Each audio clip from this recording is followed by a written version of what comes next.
तो यहाँ पे स्पेसिफिकली हमें ह्यूमन बॉडी की बात करी गई है। ऊपर वाले दो कंपार्टमेंट्स को एट्रियम बोला जाता है। हमें सिर्फ ऑक्सीजनेटेड ब्लड की ही बात करी हुई है, किसके थ्रू? पल्मोनरी आर्टरी के थ्रू। वॉल्स क्या करती है? उसको बैकफ्लो से प्रिवेंट करवाती है। Hello students, I am Simran Bansal and I welcome you to Zoo AIO Ultimate Study Co-Pilot. In this video, we will discuss the PYQs of chapter Life Processes class 10. So, let's get started. The first question is, explain with the help of neat and well-labeled diagram the different steps involved in the nutrition in amoeba part. Right अब हमें पता है amoeba एक unicellular organism है और ये holozoic mode of nutrition को follow करता है। तो हम फटाफट इसका एक्सप्लेनेशन सुनते हैं। सबसे पहले जो अमीबा होता है वो इररेगुलर फॉर्म का स्ट्रक्चर होता है जिसके पास ये सेल मेम्ब्रेन प्रेजेंट होती है एंड न्यूक्लियस तो ऑब्वियसली सेल है तो प्रेजेंट है यहाँ पर। और देन उसके बाद जब भी फूड पार्टिकल इसके पास अप्रोच करेगा तो ये फॉल्स फीड स्ट्रक्चर बना लेता है जिसको हम सूडोपोडिया बोलते हैं। अब इस सूडोपोडिया से जो फूड पार्टिकल है वो यहाँ पे फूड वैक्यूल में चला जाएगा। अब फूड वैक्यूल के पास डाइजेस्टिव एंजाइम्स प्रेजेंट होते हैं जो इस कॉम्प्लेक्स फूड मटेरियल को सिंपलर फूड मटेरियल्स में चेंज कर देगा। देन उसके बाद जो यहाँ पे साइटोप्लाज्म प्रेजेंट है वहां पर डिफ्यूजन की हेल्प से ये जितना भी फूड पार्टिकल सिंपलर सब्सटेंसेस में कन्वर्ट हो चुका है ये यहाँ पे डाइजेस्ट हो जाएगा, चला जाएगा by the process of diffusion. अब डिफ्यूजन की प्रोसेस से यहाँ पर चला तो गया यानी कि जो भी वांटेड सब्सटेंस था वो यहाँ पे साइटोप्लाज्म में ले लेता है, बट जो भी अनवांटेड सब्सटेंस होता है वो यहाँ पे एक्सक्रीट आउट हो जाता है। अब एक्सक्रीट आउट कैसे होगा? ये जो सेल मेम्ब्रेन होती है ये रप्चर हो जाती है यानी कि ब्रेक हो जाती है और ब्रेक होने के बाद यहाँ से इसका जो भी अनडाइजेस्टेड सब्सटेंस होता है वो रिलीज आउट हो जाता है। तो this is the complete nutrition in amoeba, right. अब हम चलते हैं सेकेंड क्वेश्चन पे and this is the again the most question important question.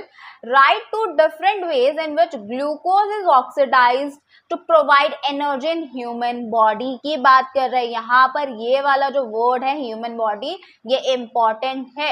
Write the products form in each case. As we know जब हमने breakdown of glucose various pathways में पढ़ा था तो हमने तीन forms निकाले थे। एक हमारा presence of oxygen, absence of oxygen and lack of oxygen.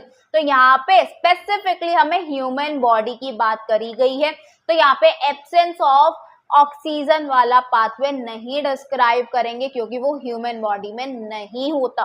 तो हमारे पास दो पाथवेज हैं यहाँ पे भी, अगेन एक एरोबिक रेस्पिरेशन और एक एनारोबिक रेस्पिरेशन, और यहाँ पे कंप्लीट एनारोबिक रेस्पिरेशन नहीं है। This is the lack of oxygen वाली रेस्पिरेशन। तो ग्लूकोज हमें पता है ग्लूकोज साइटोप्लाज्म में जैसे होता है वो पायरुवेट में चेंज हो जाता है और एनर्जी रिलीज आउट हो जाती है। अब पायरुवेट जैसे ही आगे फर्दर होता है तो ये दो पाथवेज में जाता है यानी कि ये ऑक्सीजन की प्रेजेंस में होता है, कंप्लीट ऑक्सीजन की प्रेजेंस में ये हमारा लैक ऑफ ऑक्सीजन होता है। क्या होता है? ये लैक ऑफ ऑक्सीजन चल रहा है और lack of oxygen muscle cells में होता है। Lactic acid plus energy release out होती है। लैक लैक्टिक, राइट, इससे आप याद रखोगे। और जब माइटोकॉन्ड्रिया का प्रोसेस होता है तो जब भी हम ऑक्सीजन लेते हैं CO2 रिलीज होता है उससे, यहाँ पे हमारा वाटर रिलीज होता है और हमारी एनर्जी रिलीज आउट हो जाती है, राइट। इतनी चीज क्लियर। चलो let's move to the next question. Mention any two components of blood. Blood के कंपोनेंट्स बताने हैं। हमने क्या क्या किया? एक blood plasma and blood corpuscles, that is हमारे RBCs, WBCs, प्लेटलेट्स, राइट। अब यहाँ पे हमें पाथवे बताना है जो कि ऑक्सीजनेटेड ब्लड का पाथवे हो यानी कि मूवमेंट हमें बतानी है उसकी। अब एज वी नो जो हमारा हार्ट होता है उसमें 4 कंपार्टमेंट्स होते हैं, राइट वाला लेफ्ट, लेफ्ट वाला राइट, इतनी चीज हमें पता है। तो ये दोनों लेफ्ट वाले कंपार्टमेंट है और ये दोनों राइट वाले कंपार्टमेंट है। ऊपर वाले दो कंपार्टमेंट्स को एट्रियम बोला जाता है एंड नीचे वाले दोनों कंपार्टमेंट्स को वेंट्रिकल्स बोला जाता है। अब जैसे लंग से लेफ्ट एट्रियम में ऑक्सीजनेटेड ब्लड आता है तो वो पल्मोनरी वेन के थ्रू आता है, राइट। तो पाथवे क्या हो गया? लंग से लेफ्ट एट्रियम और एरो के ऊपर पल्मोनरी वेन, क्योंकि पल्मोनरी वेन लेके आ रही है oxygenated blood. Then left atrium से लेफ्ट वेंट्रिकल में जाएगा, देन लेफ्ट वेंट्रिकल से बॉडी ऑर्गन्स में जाएगा through the main artery, right. इतनी चीज क्लियर। और हमें सिर्फ ऑक्सीजनेटेड ब्लड की ही बात करी हुई है, तो सिर्फ ये वाली आपको पाथवे लिखना है।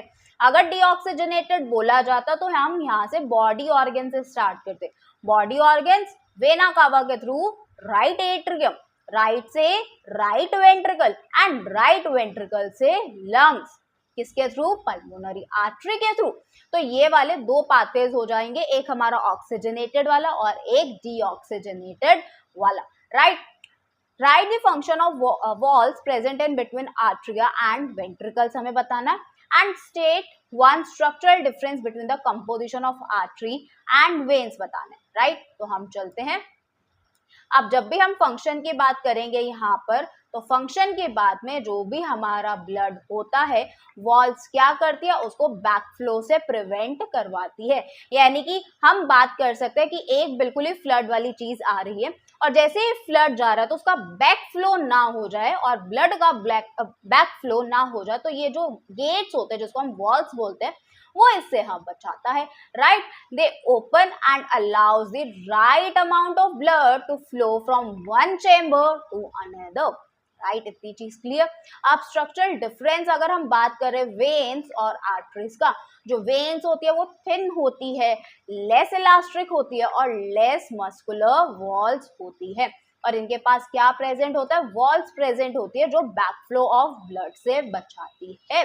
और यहाँ पे अगर आर्टरीज की बात करें, वो थिक होती है, इलास्टिक होती है, मस्कुलर वॉल्स होती है, बट उसके पास कोई भी वॉल्स नहीं होती। क्यों नहीं होती? क्योंकि जो आर्टरीज के अंदर प्रेशर होता है वो बहुत ही ज्यादा होता है। अब सेम हम एग्जांपल ले सकते हैं कि फ्लड आ रही है, ठीक है। अब फ्लड क्या बैक फ्लो कर सकती है? नहीं, उसके सामने तो जो भी चीज आएगी वो उसी डायरेक्शन में चलती चली जाएगी, राइट। तो उनका तो बैक फ्लो होने का मतलब ही नहीं है, कि उनके पास प्रेशर ही इतना है कि वो बैक फ्लो नहीं कर सकती। बट अगर हम वेन्स की बात करें जहां पे प्रेशर कम होता है, तो जो हमारा बैक फ्लो है वो होने के चांसेस ज्यादा है उस चीज में। तो दैट्स वाई इनको कुछ ना कुछ एक गेट की जरूरत होती है, जिस वजह से जो गेट इनको प्रिवेंट करता है बैक फ्लो होने से। आई होप अभी तक कोई क्वेश्चन में आपको डाउट ना हो, and these are the most important questions, ठीक है। ये बहुत repeated question है।